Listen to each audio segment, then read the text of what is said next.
अभी तमाम बिहार के अंदर में ये वीडियो बहुत से वायरल हो रखा कि रात में तकरीबन 11 बजे पटना पुलिस के द्वारा सांसद पप्पू यादव को गिरफ्तार किया गया, जबकि कुछ दिन पहले पटना हाई कोर्ट के जज महोदय ने ही कहा था कि गिरफ्तारी से पहले आपको लिखित में देना है कि आप किस लिए गिरफ्तार कर रहे हैं। लेकिन तमाम आप लोगों ने भी वीडियो देखा होगा, उन्होंने कहा भी कि आप सिविल ड्रेस में आए हुए हैं और हम पेशी के लिए भी आए हुए हैं, पटना में कल मेरा पेशी भी है और 6 घंटे पहले गिरफ्तार करना क्या आपको उचित लगता है? सर बताइए।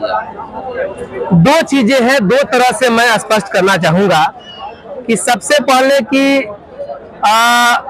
एमएलए हो या सांसद हो या बड़े सुरमा हो, कानून व्यवस्था सबके लिए एक समान है।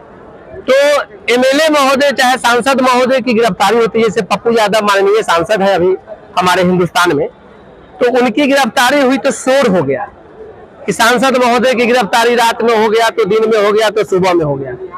पुलिस जो है आम आदमी को रात में ग्रिल काट के, दरवाजा तोड़ के, मार के, खींचते हुए, लतियाते हुए, घसीटते हुए जानवरों की तरह पकड़ के लाती है, तब ये सांसद महोदय कहाँ रहते हैं, विधायक जी कहाँ रहते हैं? एकदम सही हुआ। उनके लिए अगर रात्रि में गिरफ्तार हुआ है तो एक संदेश जाता है पूरे हिंदुस्तान के तमाम नेतागण यानी जनप्रतिनिधिगण को कि इसी तरह से पुलिस करती है। तो एक बात है।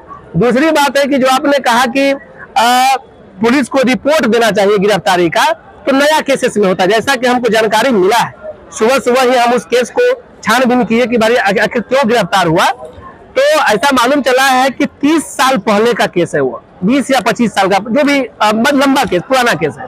पुराना केस में उन पर वारंट हो चुका है, जिसकी जानकारी उनको नहीं थी, तो वही वारंट के तामिला में पुलिस गई, गिरफ्तार कर ली। रात में गिरफ्तार नहीं करना चाहिए था। हालांकि वीडियो में स्पष्ट दिखाई दे रहा है कि वे बोल रहे थे कि हमको हाउस अरेस्ट कर लीजिए, यदि आपको बहुत दिक्कत है तो हमको हाउस में घर में ही रख आता है। पति से गिरफ्तारी हुई है तो बिल्कुल सही हुई है। वह यह बात को लोकसभा में, विधानसभा में पहुंचाए कि जब सांसद को गिरफ्तार पुलिस कानून को ताक पर रख के कर सकती है तो आम आदमी का क्या हाल होता होगा, बताइए। तो कहने का मतलब है कि आप ही के जैसे वकील साहब कुछ सवाल उठा रहे थे कि जब चुनाव का समय था तो सांसद महोदय जब कह रहे 95 का केस है, बेल टूट गया, तो बराबर पटना आते थे जाते थे, तो उस समय भी सूचित किया जा सकता था। हो सकता है कि उनका नोटिस को दबा दिया गया हो, यह भी एक संभव हो सकता है।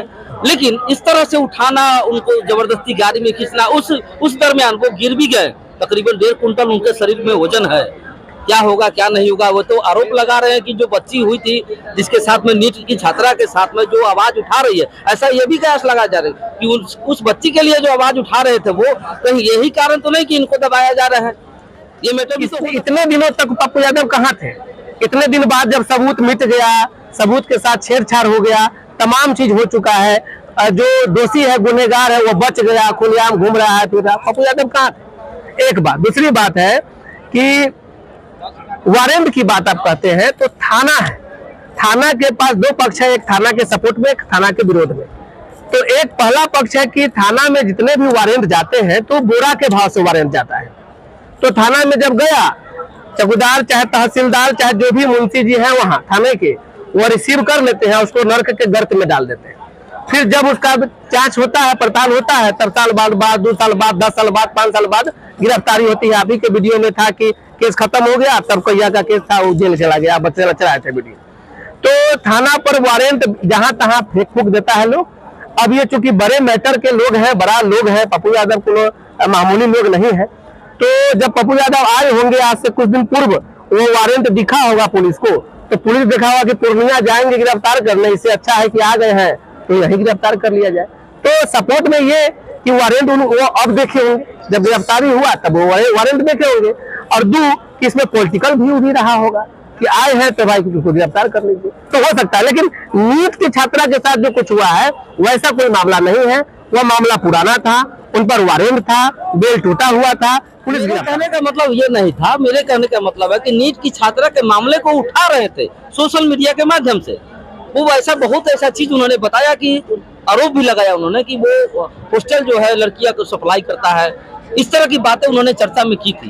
कहीं ऐसा तो नहीं है, चूंकि वीडियो में दिखाई दे रहा है नीट की छात्रा मामले में, अब एसपी साहब वहाँ के प्रेस कॉन्फ्रेंस करते हैं, अपनी बात जो राम कहानी होती है उन्होंने बताई मीडिया के सामने में। जब मीडिया सवाल करना शुरू किया, उठ करके जाने लगे। इससे तो यही साबित हो रहा है कि कुछ लोग कुछ छुपा रहे हैं, अपनी कहानी बात बयां कर रहे हैं, दूसरे की बात वो सुनेंगे नहीं। नीट के छात्रा के साथ बड़ा स्पष्ट मैं बोलता हूँ, बेबाक बोलने के लिए मैं चला जाता हूँ। नीट के छात्रा के साथ जो गलत हुआ है उसका आवाज पप्पू यादव नहीं, हम लोग भी उठा रहे हैं। और हम लोग को भी मौका मिले तो यहाँ से पैदल मार्च हम दिल्ली तक कर सकते हैं। उस बच्ची के साथ अन्याय तो हुआ है।